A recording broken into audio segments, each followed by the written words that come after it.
지난 몇 년간 우리 경제는 세계 경제의 침체와 내수 부진, 저출산, 고령화 등으로 많은 어려움이 있었지만 국민과 기업의 저력으로 어려움을 헤쳐왔습니다.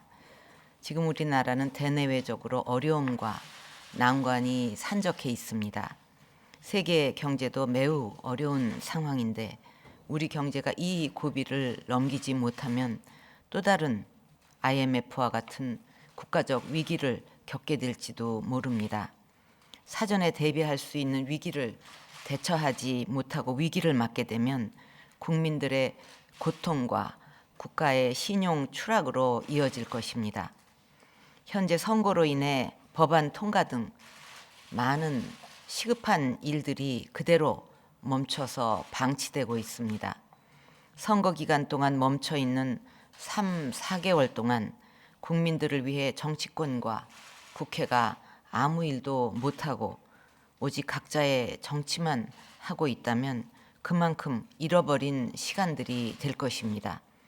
이제 각 당의 일정이 마무리되면 국민들과 국가 경제보다는 선거에 이기기 위한 격렬한 싸움이 시작될 것입니다.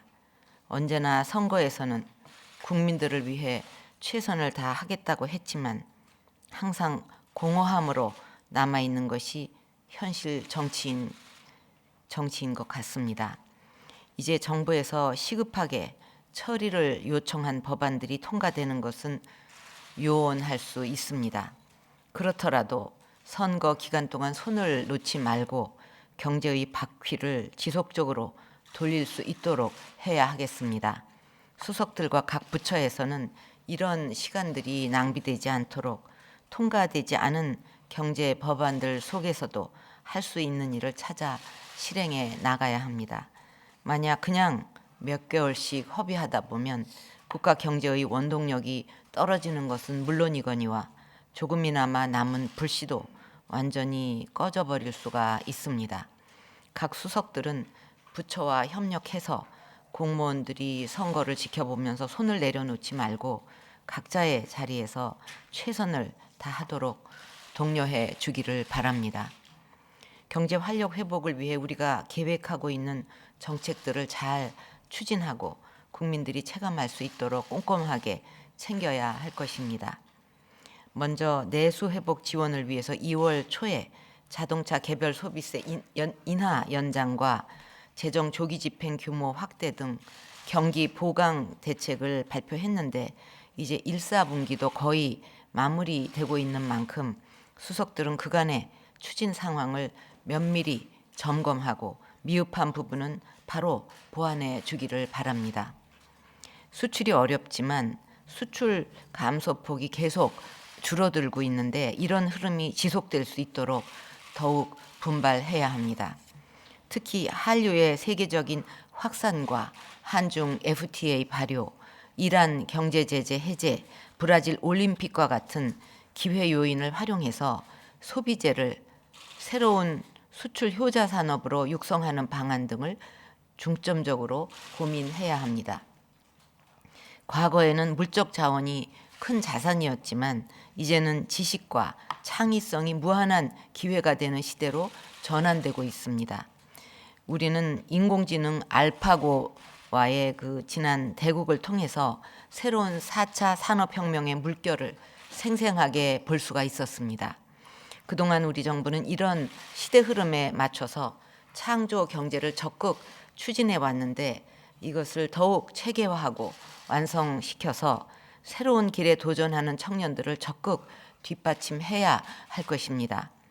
최근에 각 지역의 창조경제 혁신 센터들을 둘러보고 있는데 각자의 특화 분야에 맞게 크고 작은 혁신적 성과들이 지역 경제의 새로운 동력으로 자리 잡는 모습을 확인할 수 있었습니다. 창조경제 혁신 센터의 지원을 받은 우리 스타트업들이 실리콘밸리에 진출하고 모바일 월드 콩그레스에서 호평을 받으면서 세계 시장에 진출하는 사례도 늘고 있습니다. 예를 들어 우리나라도 반려동물을 키우는 인구가 1,000만이 된다고 하는데 자율주행 기능을 탑재해서 반려동물과 놀아주는 스마트 펫 토이는 이미 외국 기업과 수출 협상을 진행 중에 있고, 운동할 때 정확한 자세로 운동할 수 있게 도움을 주는 스마트 신발은 외신에서 MWC 2016의 가장 혁신적인 제품 중 하나로 소개가 되었습니다. 또 시각 장애인들을 위한 스마트 점자 시계를 개발한 스타트업은 구글로부터 그 기술을 인정받아서 실리콘밸리에서 협력 사업을 진행할 예정이라고 합니다. 크라우드 펀딩으로 창업을 시작하는 청년들도 나오고 있고, 문화창조융합벨트에서도 글로벌 문화 산업을 선도해 나가기 위해 수많은 문화 벤처와 청년들이 땀을 흘리고 있습니다. 이런 사례들을 계속 잘 살려나가는 것이 중요합니다. 지금 선거 때문에 많은 것이 멈춰 있지만 정치가 멈춘다고 경제도 멈추고 민생도 멈춰서는 안 될 것입니다. 가장 중요한 것은 민생이라는 것을 우리가 잊어서는 안 됩니다. 지금 우리에게는 국민을 위한 정치만이 나라를 어려움에서 벗어나게 할 수 있고 살릴 수 있는 것입니다. 본인들의 정치를 위해 나라와 국민의 경제 시계가 멈추지 않도록 각 수석들은 이 엄중한 시기에 국민들의 안위와 민생이 흔들리지 않도록 혼신의 힘을 다해 주기를 바랍니다. 이번 주 금요일은 올해 처음 지정된 서해 수호의 날입니다. 제2연평해전, 천안함 피격, 연평도 포격 등 북한의 도발에 맞서 목숨을 바친 호국 용사들을 기리면서 북한의 도발을 절대 용납하지 않겠다는 안보 결의를 다지는 날입니다. 북한은 6.25 이후에도 3,800여 회에 달하는 도발을 계속해왔고, 그로 인한 피해자만 무려 5천여 명이나 됩니다. 서해 수호의 날을 통해 우리가 추념하고자 하는 희생들도 사실 북한의 수많은 도발 가운데 극히 일부에 불과합니다. 나라를 지키다 희생된 분들의 희생 정신과 북한의 도발과 만행을 우리는 잊어서는 안 됩니다. 국민의 하나된 힘만이 북한의 도발을 영원히 끊는 길인 만큼 우리 장병들이 목숨으로 지키고자 했던 대한민국을 온 국민의 단결된 각오로 반드시 지켜내야 할 것입니다. 나라와 국민을 지키기 위해 희생한 분들의 애국심은 어떤 희생보다 존귀한 것입니다.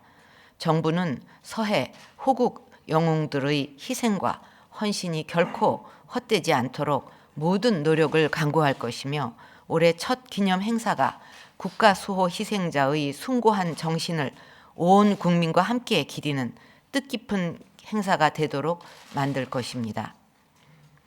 앞으로 한반도의 평화와 북한의 변화, 그리고 평화 통일에 이르기까지 우리의 외교력과 외교 정책이 우리 민족의 미래를 좌우하게 될 것입니다. 북한의 핵실험과 장거리 미사일 발사 이후 국제사회는 유례 없이 강력한 유엔 안보리 제재 결의를 채택했고, 지난주 미국 정부는 안보리 결의보다 더 포괄적이고 강력한 대북 제재법 이행을 위한 행정명령을 채택했습니다. 북한은 국제사회의 강력한 제재가 채택된 지금도 최근 김정은이 핵탄두와 탄도미사일 시험 발사를 지시했듯이 끊임없이 무모한 도발 시도를 하고 있습니다.